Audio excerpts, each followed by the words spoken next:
Mga boss, garapalan na yung panggagago ng Kongreso at Senado sa atin. Isipin nyo to mga boss ha, ziniro yung budget sa PhilHealth.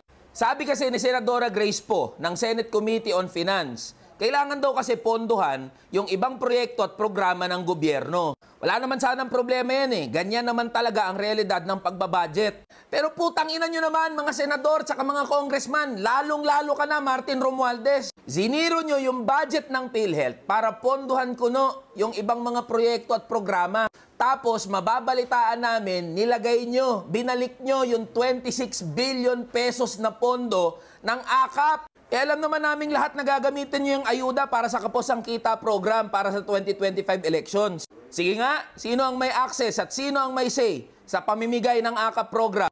Di ba mga congressman? Di ba mga senador? Kaya nga 21 billion yung nilagay nyo sa Kongreso, tapos 5 billion sa Senado. Tanungin namin kayo mga congressman at mga senador, mas mahalaga yung AKAP kaysa sa kalusugan ng mamamayang Pilipino, lalong-lalo na ng mga manggagawa na buwan-buwan nagbibigay ng kontribusyon para sa PhilHealth. Nakita nyo na ba ano itsura ng mga public hospital? Nakita nyo na ba gaano karami yung mga pasyente na pumipila dyan araw-araw? Alam nyo ba kung gaano kalimitado yung mga serbisyo na na-access ng mga pasyente dyan sa PhilHealth? Baka nga di nyo alam yan eh.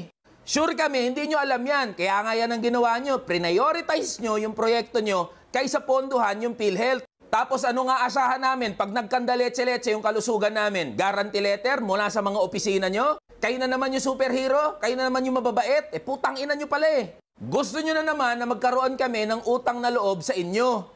Mga boss, ito yung issue na dapat nangingialam at nagsasalita na tayong lahat.